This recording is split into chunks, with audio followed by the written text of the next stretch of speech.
동아시아 담론의 보편적인 차원이랄까요? 동아시아 담론이 얼마나 확장성이 있나 다른 나라에 대한 얘기인데 그거를 선생님은 뭐 기본적으로 물론 이제 한반도 남쪽을 포함한 중심으로 한 국내 개혁과 국제 연대가 연동하는 거지 별개에 대해서는 안 된다는데 저는 전적으로 그건 동의합니다. 왜냐하면 제가 선생님은 저보고 한때 그런 말씀하시죠. 제가 2010년대에 열심히 외국 많이 돌아다니고 그러니까 너는 왜 이렇게 외국을 많이 다니냐? 나는 앉아서 세상을 다 본다. 책 보고도 그렇게 말씀하신 적인데 아니, 앉아서 본다는 얘기를 나는 한 적이 없고, 아 그런가요? 난 그렇게 속으로 서로 그렇게 생각하더라도 그걸 말로 표현할 사람은 아니고, 예, 뭐라 그럴까, 현실적인 불만인데, 예. 내가 편집인이고 그때 이제 주간이었죠. 백은 선생님이 주간이었잖아. 그럼 주간이 현장을 지키면서 많은 일을 해줘야 되는데 이게 거꾸로 됐어. 예, 죄송합니다. 지금 다시 한번 죄송하다고 말씀. 근데 이 말씀을 드리는 거는 어. 실제로 2010년대 저희 동아시아 담론이 담론 권력이라고 할 정도였고 그렇게 된 거에는 뭐 여러 가지 요인이 있겠습니다만 김대중 정부와 노무현 정부에서도 적극적으로 관심을 가졌거든요. 그렇죠. 그 네. 제도화하는 거에 대해서 특히 김대중 대통령은 이니셔티브를 취하고 싶어 하셨고 그러다 보니까 이게 이제 많은 사람들이 이제 참여하고 그렇게 됐는데 그러다 보니까 정말로 문제가 그때 비판하는 용어로 에어포트 프로페서다. 뭐 공항에서 공항 국제회의만 다니지. 너 니네 나라 개혁에 뭔가 관여하고 있는 게 있냐라는 생각이 저도 들더라고요. 그런 점에서 보면 선생님이 기본적으로 국내 개혁과 국제 연대를 연동해야 된다는 정확한 관점이라고 말씀드리고 싶어요. 근데 이제 여기서 조금 더 한번 짚어볼 것은 이미 앞에서도 많이 비쳐 나오긴 했는데 구체적으로 그럼 이게 미국과의 관계에서도 그렇고 일본이나 이런 데 관계에서 어떤 변화를 가져오는가. 분단 체제의 극복이 곧 바로 세계 체제의 변혁을 가져오는 건 아니다. 그러나 적어도 미국을 포함한 전 세계의 국가주의 세력으로부터 한반도 긴장이라는 달콤한 품목이라고 표현하신 적이 있어요. 좋은 핑계거리를 제거한다. 정말 그렇죠. 그걸 제거하는 역할은 할 수 있지 않냐 이렇게 말씀하신 거. 그러면서 동시에 동아시아 연합은 아니더라도 티베트나 신장, 오키나와에 좀 더 자치권이 충실하게 되는 데는 분명히 효과를 줄 수 있을 거다.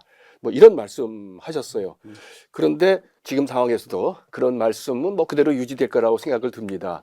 2011년에 이게 꿈 같은 얘기처럼 될지 모르겠다 그러는데 지금은 어떤 의미에서 더 꿈 같은 얘기가 되어버렸어요.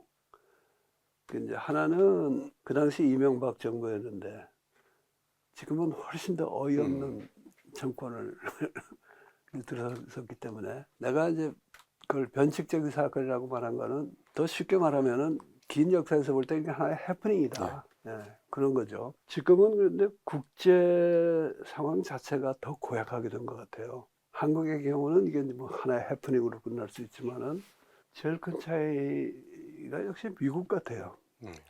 미국이 그동안에 점점 쇠퇴하면서 자신감을 잃으니까 가령 빌 클린턴 대통령이 그때 이제 북하고 화해를 하려고 했지 않습니까? 거의 자기도 평양에 갈 뻔했잖아요.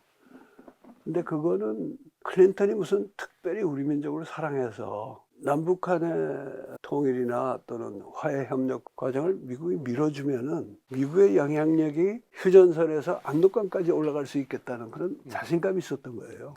근데 지금은 미국이 그게 불가능하다는 걸 알죠. 북이 핵을 가져서 그런 것만이 아니고 미국 자신의 국력이 예. 그렇지 않은 거예요. 그러니까 트럼프는 미국이 전 세계의 패권적인 질서를 관리하던 역할을 아예 포기하고 그냥 미국의 이득만 챙기자. 가령 남북한도 화해하게 하고 북하고도 관계 개선을 하면은 미국이 비용도 덜 들고 다른 걸 더 챙길 수 있겠다. 이제 이런 계산을 했고. 그래서 그 사람은 아주 솔직한 미국 우선주의인데 지금 이제 바이든은 들어와가지고 옛날의 패권 국가의 역할을 다시 하겠다. 그게 이제 America is back. 예. 미국이 돌아왔다 하는 게 그 얘기인데 그러면서도 트럼프가 하던 식의 미국 우선주의, 미국의 직접적인 실리를 챙기는 그건 그대로 하고 있단 말이에요. 그러니까 이게 앞뒤가 안 맞아요. 예. 무슨 일이 되니까 지속 가능하지가 않은 정책인데 우리로서는 굉장히 괴로운 상황이고 동북아시아 전체에도 유리한 상황이 아니고 이제 중국은 중국대로 미중 협력 관계에서 지금 이제 대결 상태로 바뀌니까 내부 통제 더 강화하고 그야말로 좀 이렇게 성장해오던 중국 시민사회라는 게 지금 훨씬 위축된 것 같아요. 내 느낌에는. 그래서 그런저런 일로 상황은 더 악화됐는데 우리가 한반도 문제를 잘 풀어가지고 동아시아 전체의 바람직한 변화에도 이바지해야 된다 하는 그 원칙에는 변함이 없습니다. 문제는 이제 어떻게 하느냐 하는 예. 거죠. 예. 근데 그렇게 어떻게 하냐는 말씀 듣기 전에 제가 한 번 더 강조하고 싶은 거는 요즘 상황은 정말 어처구니 없는 일들이 적어도 동아시아 차원에서 보면은 많이 나타나는 것 중에 하나가 요즘 보면 일본이 공격 능력을 보유하는 것조차도 박수치는 정부잖아요. 네. 전혀 따져보지 않고 10년대에 이미 미국과의 한미동맹을 잘 유지하면서 관리를 해야 된다는 말씀하신 건데 그러면서도 한계가 있다. 미국에 대한 맹종을 서약하는 행위는 안 되고 미국에 대해서는 일정한 대미 예속이 현실적으로 불가피하다 해도 전쟁 공조만은 안 된다라고 말씀하셨는데 요즘은 이 선도 넘는 게 아닌가 싶은 우려도 들더라고요. 선이 어디에 무슨 선이 있는지도 잘 모르는 것 같아요. 그러니까 이게 그야말로 해프닝으로 끝나도록 우리 국민들이 더 참 지혜를 모아야 되는데 나는 우리는 그런 능력이 있다고 봅니다. 그러나 주변 상황은 훨씬 더 불리해져 있기 때문에 동아시아 담론 같은 것도 새롭게 우리가 더 참 연마하고 길을 찾아야 되는데 내가 이 책과 관련해서 의문을 가졌던 게 제목은 동아시아 담론의 계보와 미래고 부제가 대안체제의 길 아니에요? 또 본문을 보면은 동아시아 대안체제라는 표현도 쓰고 있습니다.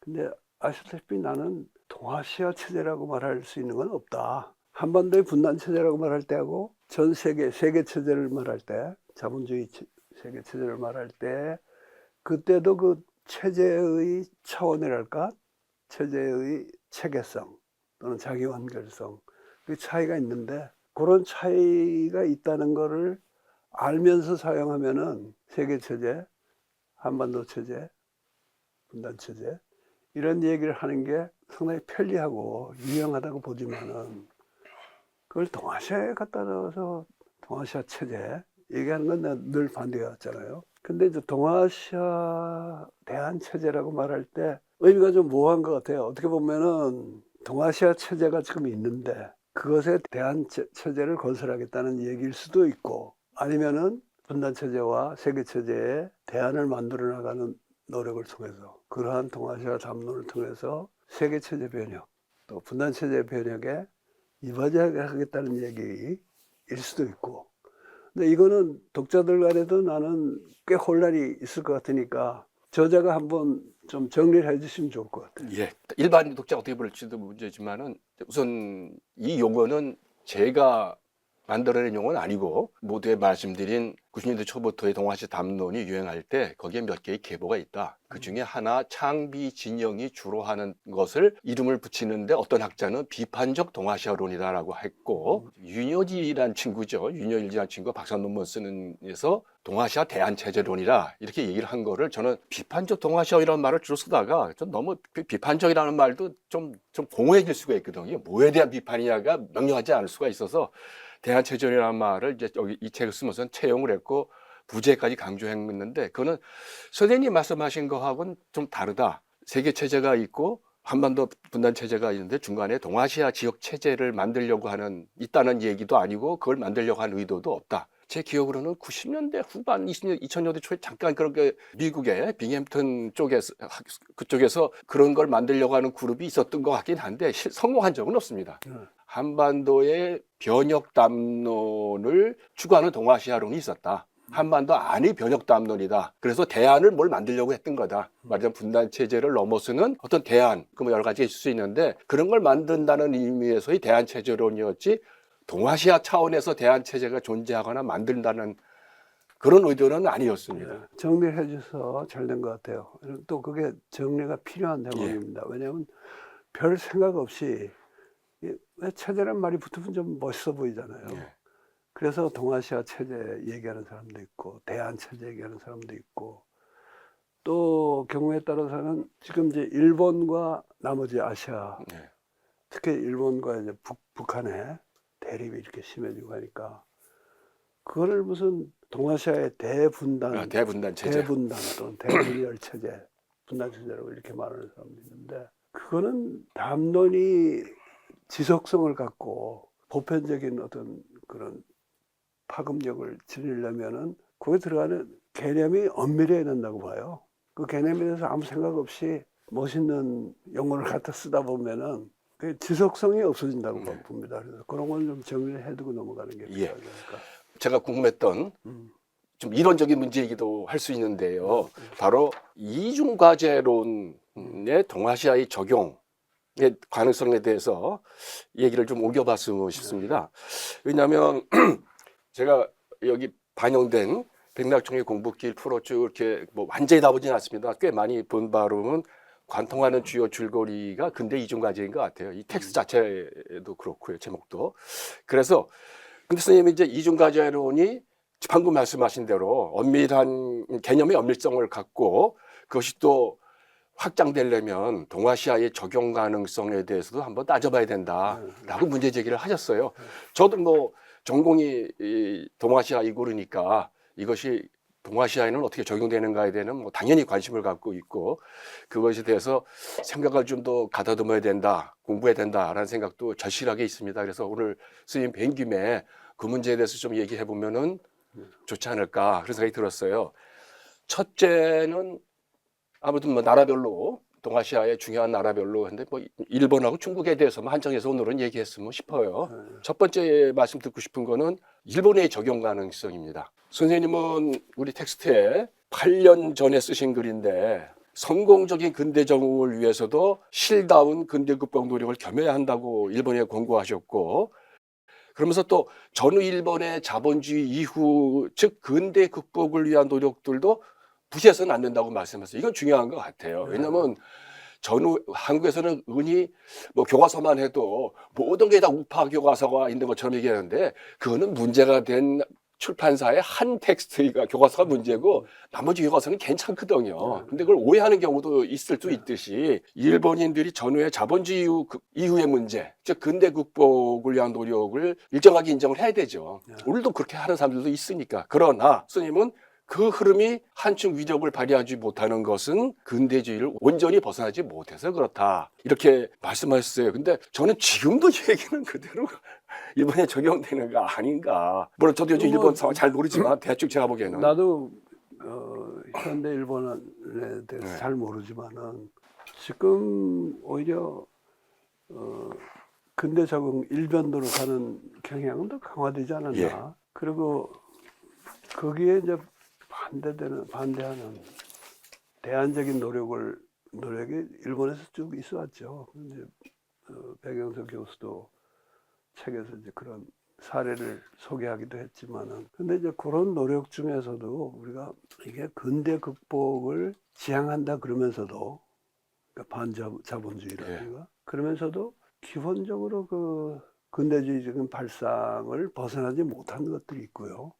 근대에 적응하면서도 극복하려는 우리가 이제 그런 과제를 떠안았다고 할 때 더 우리한테 많은 도움을 주고 자양분을 공부해 줄 수 있는 그런 사례들도 있을 텐데 그건 좀 우리가 식별해 봐야 될 것 같아요.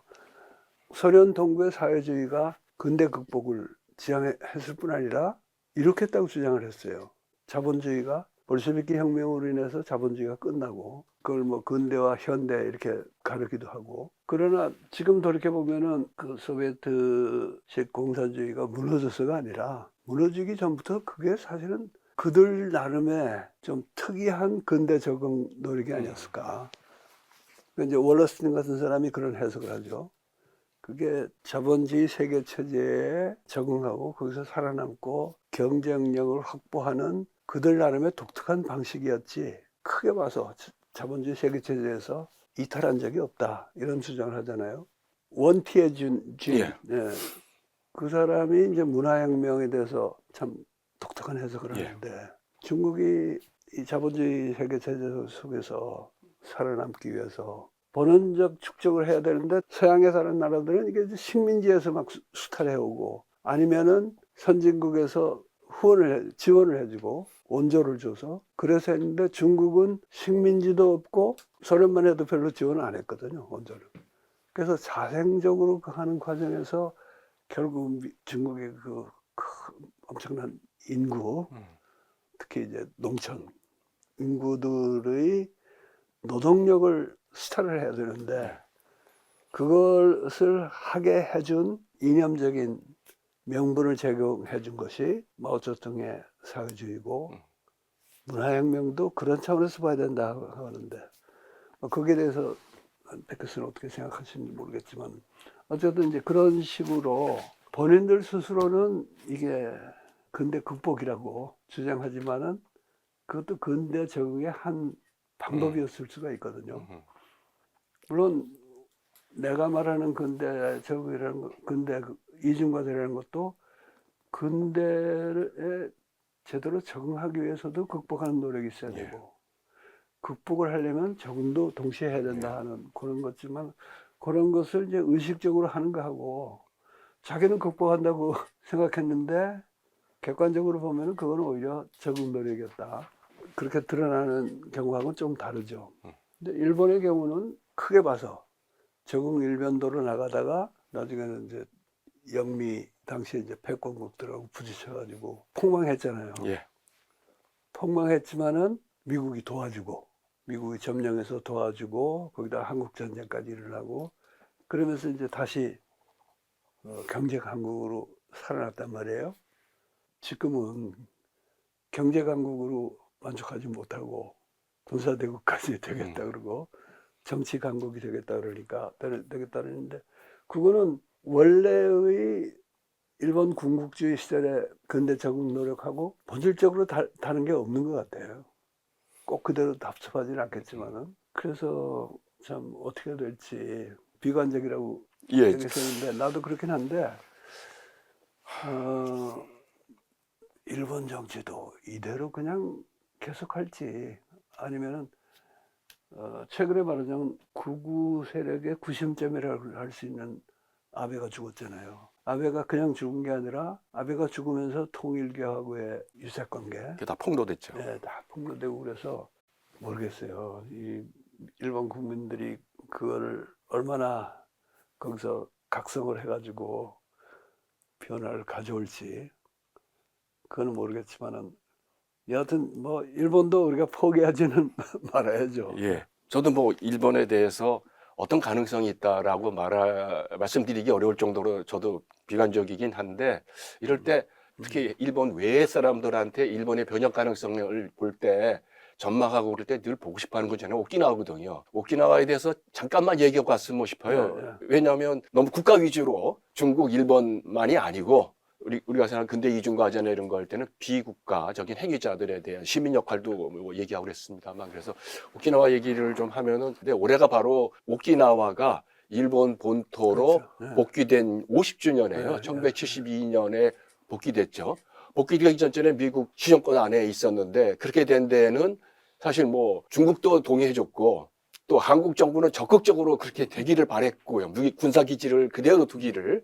그래서 와사키 모리테르 선생은 구조적 오키나와의 차별이라고 그러셨어요. 네. 그러니까 일본 영토의 0.6%에 불과하는데 72%인가요? 되는 70% 정도 가까운 군사지가 있다. 네. 이거는 일본 본토가 아무리 뭐 민주화되고 뭐 했다 하더라도 평화헌법이라고 그래도 이건 말이 안 되는 모순이다라고 지적한 그 문제가 있죠. 선생님은 아마 그런 표현을 전에 하신 것 같아요. 바로 오키나와의 구조적 차별이 일본 국가의 성격과 일본 민주주의의 현주소를 가능케 하는 잣대다. 이렇게 말씀하신 거 저는 전적으로 공감을 하는데 요즘 거기 듣기 쉽지 않은 것 같더라. 그러니까 이런 생각이 들더라고요. 지금 동아시아 전체의 국제적인 상황이 예. 훨씬 지금 악화되어 있다. 예. 그리고 그 배경에는 미국의 쇠퇴하는 패권국 특유의 몽디랄까 고집, 어거지 이런 것이 지금 한참 작동하고 있어가지고 오키나와도 더 어려워진 상황인데 다만 우리가 잊지 말아야 할 것은 오키나와 주민들은 포기하지 않는다는 거. 그렇죠. 아직도 계속 거부권을 행사하려고 네, 하죠. 거부권을 행사하고 있고 그 다마키 지사가 이번에 예. 재선됐잖아요. 예. 그런 걸 보면은 어쨌든 앞으로 어떻게 될지 모르지만은 우리하고의 시민연대를 강화해야 된다는 건 확실한 것 같아요. 예. 중국 연구자들은 요즘 반중 감정이 세서도 부담을 느끼고 있지만 뿐만 아니라 중국 연구자의 어떤 그 사상 검증이랄까요? 일종의 뭐라 그럴까? 일본 후미에라고 있잖아요. 너 기독교인은 배교하려면 뭐 밟아라 하듯이 이냐 아니냐 할 때 하듯이 너가 도대체 이 시진핑 정부의 최근 사태 3연임을 어떻게 보냐라는 거를 가지고 너의 중간을 따져보겠다. 이런 식의가 있는데 그렇다고 그걸 가지고 본격적으로 논쟁은 아직 못하고들 있어요. 다 조심조심스러운 거죠. 그런 점에서 오늘의 중국 문제를 보는 거는 우리나라의 사상 지형에서도 굉장히 곤혹스러운 현실 자체를 팩트를 몰라서도 뿐만 아니라 이거는 팩트 하나하나는 사실 시진핑도 잘 모를 수 있다고 봐요. 시진핑도 엄청난 지금 위기를 느끼기 때문에 시진핑인들 내일 모레를 다 아냐. 그렇지 않다고 봅니다. 그런 점에서 저는 연구자가 할 일은 이중과제론을 중국이 어떻게 잘 적용할 거냐에 대한 공부랄까 연마를 더 해야 되는 거다. 그 얘기는 왜 그러냐면은 중국의 혁명사, 중국의 혁명을 상대화하고 역사화하는 관점이 필요하다. 뭘 근대주의적인 시각도 아니고 무슨 서양의 무슨 사회과학 이론이 아닌 이 중국인의 근대적인 경험, 혁명을 포함한 거를 상대화하고 역사화하는 관점이 필요한데 저는 이중과제론이 굉장히 유효하다고 생각하고 있습니다. 그게 제가 그걸 얼마나 잘 적용하고 있냐는 건 둘째치고 그런 점에서 이중과제론적인 시각에서 본다면 제가 뭐 내 책임에 조금만 말씀드리면 실제로는 오래전부터 그런 그 이중과제론적인 과제가 중국 역사에 적용할 수도 있어요. 근데 다시 이제 49년 이후로 가면 선생님의 경우 전 그거 읽으면서 이거 참 흥미롭다. 토론을 해볼 만한 이야기다. 물론 비판도 많이 받으실 수 있을 거예요. 뭐냐면 선생님은 중국의 강력한 통일국가 건설과 유지라는 성공적 업적이 주로 자본주의 근대를 넘어선다는 명분을 걸고 이룩한 것이고 여기에는 마오쩌둥의 접근 방식이 기여했다는 사실을 강조하시거든요. 그러면서 동시에 마오가 소홀했던 근대 적응의 과제, 전제 정치에 대한 제도화된 견제라든가 중국 중심주의, 대국주의에 대한 근본적 성찰, 표현의 자유처럼 부르주아 가치로 치부되기도 하는 시민의 권리 확보, 그리고 마오 시대에는 문제가 되지 않았지만 지금 떠오른 환경 이런 문제 같은 경우는 그 당시에 신경 못 썼다는 얘기를 하시거든요.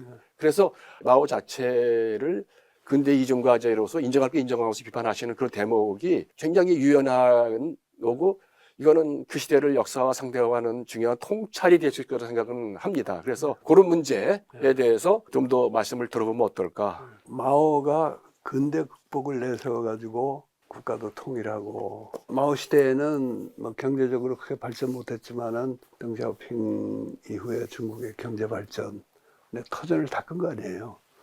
그러니까 그렇게 보면은 마오쩌둥을 포함한 중국 사회주의자들의 근대 극복론이 사실은 근대 적응에 이바지했다 이렇게 볼 수가 있어요. 그래서 근대 극복을 빼고 적응만 하는 것보다 어떤 때는 근대 극복론을 내세우는 게 더 효과적일 수도 있다 하는 그런 하나의 소위 부르주아적 자유라든가 열거하신 그런 사안들은 어떤 의미에서는 근대라는 시대에 바람직한 근대성의 일환이에요. 그런 거를 마오쩌둥 시대에는 크게 신경을 못 썼고 이후에 이제 조금 그 덩샤오핑이나 특히 후진타오 때 오면은 이제 그런데 더 진전이 있잖아요. 그것이 사실 이제 시진핑이 3년임이라는 게 이제 그런 거에 대한 오히려 부정이지 않습니까? 예. 그 면에서는 지금 중국도 오히려 후퇴하고 있는 면인데 그 원인이 무엇이며 실상이 뭔지는 우리가 잘 모르잖아요. 예. 잘 모르는 거 가지고 남의 사상 검증을 하려고 하는 거는 그건 좋지 않은 습성이에요.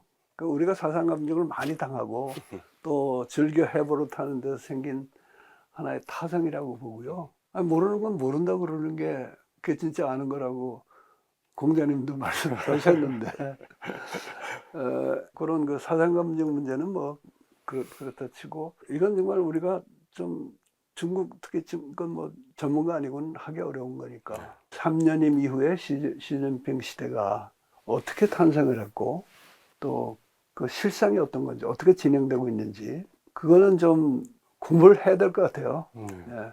학자들도 공부하고 또 시민들도 학자만큼 아니지만은 지식을 기르고 그래야 될 것 같습니다.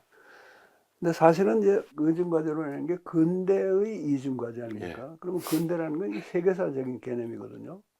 내가 그 이중과제론을 처음 제기할 때부터 그 얘기를 했는데 이게 그렇게 독창적인 아이디어는 아니다. 막스의 변증법적인 역사관이라든가 이게 사실 그 이중과제론에 통하는 거란 말이에요. 그냥 과거하고 딱 단절하고 뭐 새로운 걸 하는 게 아니라 과거의 유산을 이어받고 해결식으로 지향하는, 아우프헤벤 하는 거 아닙니까? 막스가 부르주아 시대를 보는 관점이 확실히 그런 것이었거든요. 그래서 그런 점에서는 내가 무슨 독창적인 이론을 내세운 건 아니고, 이제 그러다고 한다면은 이게 서양의 현대사회에 적용되는 걸 우리가 쉽게 오히려 밝힐 수 있다고 봐요. 근데 이제 동아시아까지 가져왔을 때 이게 어떻게 적용되느냐 하는 게 이제 하나의 우리 과제인데, 우선 우리로서는 일본과 중국에 적용해보는 게 순서일 것 같고, 그 다음에 이제 내가 좀 새롭게 제기한 거는 근대 자본주의 세계체제가 서구에서 출범했다고 그러는데 그 출범 당시의 그 무렵에도 이 이중과제가 해당이 되느냐 하는 게 또 그건 중요한 과제가 돼요. 그래서 그건 나도 역사학적인 관점이라기보다는 이제 문학 작품을 통해서 조금 더 점검해보고 싶은 대목인데, 우리 동아시아의 경우에 문학으로 오면은 일본의 나츠메 소호세키라든가 중국의 루신이나 우리의 염상섭이나 이런 애들이 전부 그런 근대 이중과제라는 의식이 있었던 것 같아요. 그렇게 표방은 안 했지만, 특히 중국에 관해서는 백영서 교수 같은 분이 뭐 책도 쓰셨잖아요. 예. 중국 현대사 제가 만든 세가 그래가지고 1919년, 49년, 89년. 그렇게 했는데, 그러다 보니까 중요하게 빠진 게 나는 문혁이죠. 문혁이에요. 문혁에 빠졌고, 그 다음에는 이제 덩샤오핑 이후에 시진핑 가까운 과거의 얘기. 그것도 후속 작업이 있길 바랍니다. 오늘의 중국을 보는데도 그렇고 선생님 말씀대로 사상검증이나 이런 게 넘어서서 좀 넉넉한 유연한 관점, 통찰력 있는 관점으로 이제 근대 이중과제의 적용이 가능하다고 봅니다. 다양한 근대성의 하나, 중국적 근대성, 있게 하려고 그러죠. 우선 시진핑 자신도 이번에 20차 전당대회에서는 전에는 중국 특색서 사회주의였는데 그게 아니에요. 그 말 안 써요. 중국식 현대화를 하겠다고 그랬어요. 다양한 근대성의 하나, 세계 자본주의 체제에 잘 순응해서 자기들이 강국이 되겠다는 얘기를 그 개념으로 표현을 했죠. 참모들도 그렇게 좋고. 그러니까 그거를 상대화하기 위해서도 우리는 다원적 근대성의 하나로 가기보다 이전과제의 두 가지를 동시에 버티는, 유지하는 긴장, 사유의 모험을 계속 할 필요가 있겠다는 생각이 들고, 그와 관련해서 요즘은 생각이 좀 그렇게 갑니다. 지금 뭐 그걸 자세히 여기서 말씀드릴 건 아닌데, 독자들하고 시청자들하고도 관련해서 말씀드리면, 한국 100년의 변혁, 그러니까 중국도 혁명사로만 보지 말자. 그 혁명사라는 일직선적인 목적론적 사관으로 보는 거 이제 안 해야 된다면, 변혁의 역사로 보듯이 한국도 100년의 변혁이라고 창대에서 책도 내고 이론판도 나오고 그랬습니다만, 한국의 100년의 변혁과 중국의 100년의 변혁을 이중과제론적인 시각에서 견주는 그런 작업을 계속하면 서로에게 도움이 되지 않을까, 그런 과제를 생각하고 있습니다. 그 다원적 근대라든가 또는 대안적 근대라는 얘기 하잖아요. 그게 얼핏 들으면 굉장히 매력적이에요. 근대 세계 체제가 서구 중에서도 한 귀퉁이에서 발상해가지고 점점 넓어져가지고 지금 전 세계를 망라하게 됐는데, 그 과정에서 근대화가 곧 서구화인 것처럼 생각하는 풍조가, 그 이제 유럽인들이 적극적으로 그렇게 전파하기도 했고, 그걸 받아들이는 아시아나 뭐 아프리카 이런데 지식인들도 이제 거기에 감염된 면이 많았기 때문에 근대의 전부냐? 아니다. 우리는 우리의 독자적인 근대를 건설할 수 있다 그러는데, 이게 매력적인 이유가 그런 그 정당한 매력 이외에 근대가 이게 자본주의 시대라는 거를 회피하는, 그 정면 대결에서 회피하는 유혹을 담고 있다고 봅니다. 그래서 우리 한국에서도 동학이 대안적 근대라는 게 그럼 대안적 자본주의를 건설하겠다는 건지 아니면 자본주의적인 아닌 대안을 얘기하는 건지. 동학에 충실하려고 그러면 대안적인 자본주의라는 개념은 성립할 수 없다고 봐요. 예. 유무상제라는 그것만 해도 자본주의 원리에는 이게 용납할 수 없는 개념이거든요. 그러나 그럼 유무상제하는 세계를 만들고자 할 때 이미 우리 주변에 이렇게 안착해 있고 엄청난 위력을 발휘하고 있고 거기서 이탈하는 사람들에게는 참 혹독한 희생을 강요하는 이 자본주의 체제를 어떻게 하겠다는 거냐. 예. 어떻게 극복하겠다는 거냐. 거기에 대한 경륜이 있는 사람이 대안적 근대를 얘기한다는 모르겠는데 그거를 회피하면서 그 근대가 뭐 꼭 한 가지냐. 그거는 자본주의에 대한 연구를 회피하는 동시에 근대 적응과 근대 극복의 이중 과제라는 개념의 도전을 회피하는 방법이라고 봐요. 나는. 저는 하나만 간단히 덧붙이면은 그 사례로 오늘의 중국을 볼 때 중국적 현대화의 어떤 단적인 예로 드는 게 중국이 지금 자본주의냐 아니냐 뭐 논란을 들 때 보통은 이제 국가자본주의다라는 얘기를 하는데 요즘은 국가자본주의 정도가 아니다. 당 국가자본주의다. 당이 그만큼 더 커졌다. 최근에는 이렇게 얘기하는데 그럴 때 소위 중국의 신좌파들도 그걸 지지하기 위해서 나오는 게 중국의 국가는 중성화된 거라고 얘기하거든요. 그러니까 모든 국민을 대변하는 거지 자본주의처럼 재벌이나 뭐 특정한 거에 대변하지 않는다고 하면서 국가의 중립성, 중성화죠. 중성화를 얘기해요. 근데 그거야말로 자본주의 세계 체제 내 안에서 있는 거고 중국 안에서도 자본주의 작동 방식과 관련된 건데 그걸 슬쩍 피하려고 그러죠. 국가의 중성화라는 게 공산주의 사상의 중요한 공헌이에요. 국가 도구를 하는 게. 네. 그러나 그때는 당과 국가의 분리를 전제로 예. 합니다. 그러니까 당은 막스가 공산당 선언에서도 그 얘기를 하지만은 공산당은 여느 정당하고 다르다.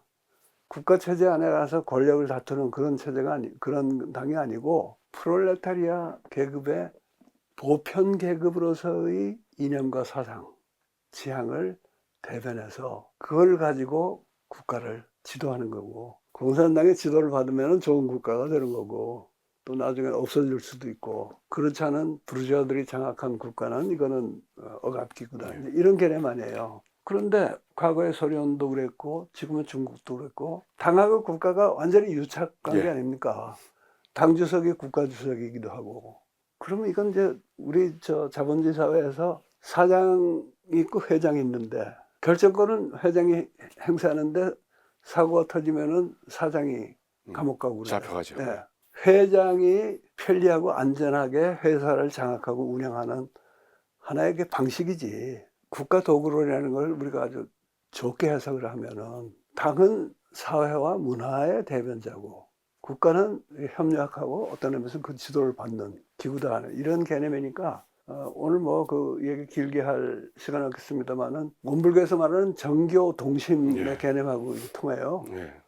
정치와 정교가 근대 국가에서처럼 완전히 분리돼서도 안 되고 그렇다고 과거처럼 일치가 돼가지고 신정 체제가 되어서도 안 되고 둘이 별개의 실체이지만은 한 마음이어야 된다.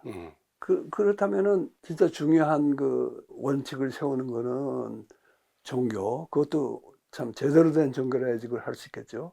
그런 종교이고 이걸 실행에 옮기기 위해서 자기 나름대로 뭐 종교 지도자들의 간섭 안 받고 자율적으로 행정도 하고 정치도 하는 것이 국가다. 그런데 그 국가의 중립성이라는 것도 원래 그런 것이라 되지